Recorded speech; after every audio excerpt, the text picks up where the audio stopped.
What do you have to say to your two girls?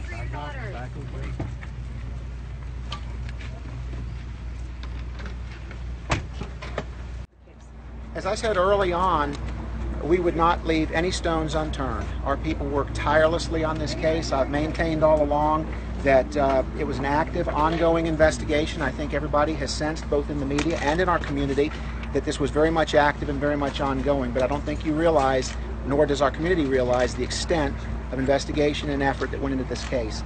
Many of the gentlemen that are flanking me right now, particularly our major crimes unit, our crime analysts, our digital forensics people, our evidence technicians, absolutely unbelievable work, and I'm so proud of this agency. Perhaps in my 12 years as sheriff, I don't know that I can recall a prouder moment in terms of the body of work that was completed here.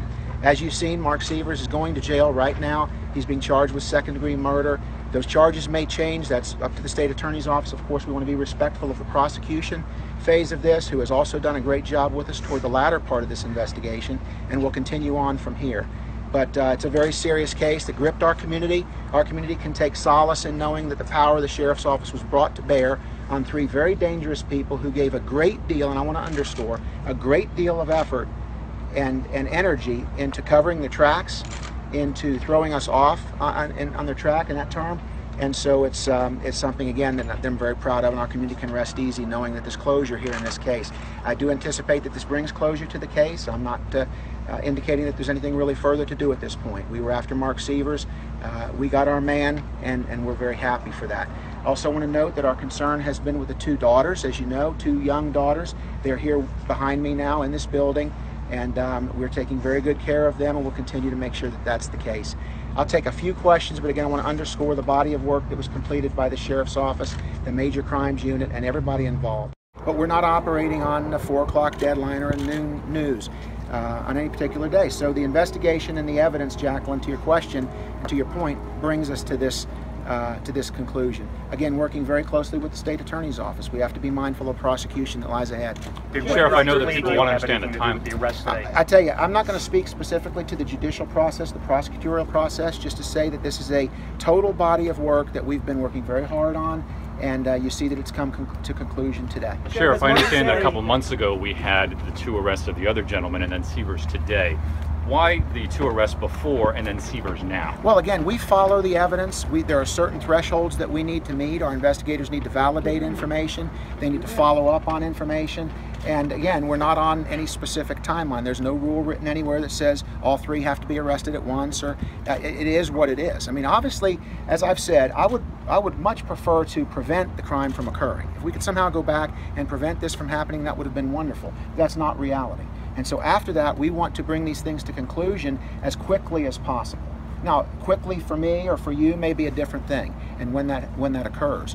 But obviously, we worked as quickly as we possibly could. We're just shy of 8 months on this. June 28 was that tragic and fateful day on Jarvis Road where this, pillar of the community and wonderful human being, her life was taken. These kids celebrated their first Christmas just a couple of months ago without their mother, and now their father's off in shackles on his way to jail, where he belongs, frankly, and where he'll stay for some time. Dr. Sievers, didn't you? Yes, ma'am. Has Curtis Wright either told investigators or prosecutors that Mark Sievers hired him to commit this crime?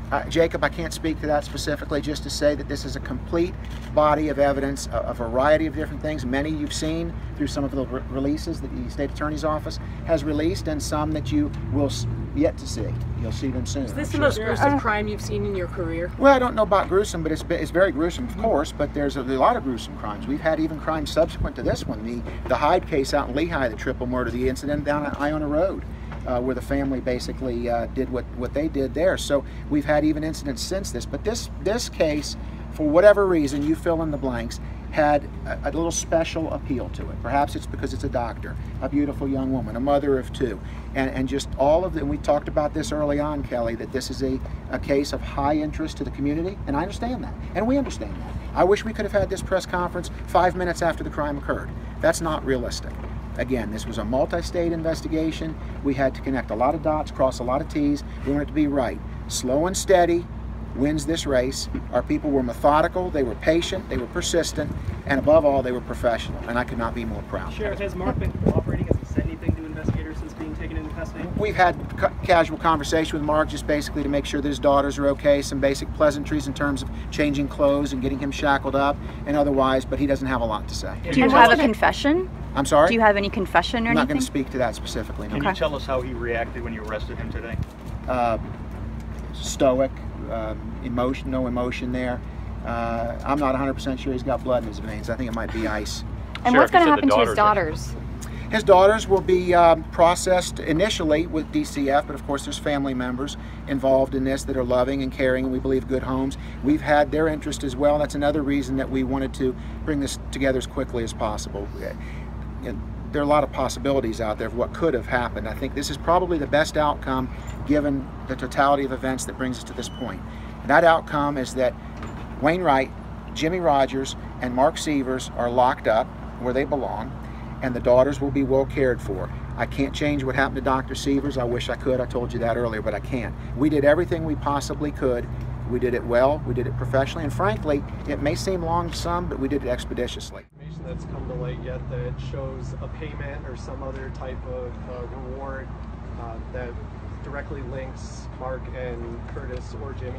Yeah, I'm not going to speak to that specifically, Jacob. Again, a total body of evidence, and lots of it, that brings us to this point. Keep in mind this evidence has been reviewed not only by very, very talented men and women of the Sheriff's Office, but very, very talented, seasoned prosecutors and very, very competent judges have all looked at this evidence and reviewed some of the things you've seen, some that will be, forthcoming, and have all agreed with us that he belongs in handcuffs and belongs in jail. You're going home this right. weekend. Is there any different feeling that you've had in the last 9 months this weekend and all your crew with what you've accomplished? Well, I mean, unfortunately, this is a 24/7 business. We have other active cases that we're working, and this is a big case, naturally. It's got to feel good. It's a huge, well, as I've said, I'm very proud of the team, Kelly, and naturally, as anyone would be, when you bring something to a successful conclusion like this, there's some job satisfaction, I'm sure. As you know, and I think you understand, I don't physically do this myself. I'm speaking on behalf of the agency, but I'm speaking on behalf of the men and women, again, of crime scene, digital forensics, evidence, and most particularly Sergeant Michael Downs and Sergeant David Levitt, who were the lead investigators on this case in our major crimes group. A really good day. I appreciate you guys giving it the coverage you can and bringing this community to some closure. Hopefully this community has a sense of peace, knowing that this person is behind bars. I think a lot of people have been waiting for this day, and here is the day. Sure. Thank you very much. Thank you. Thank you.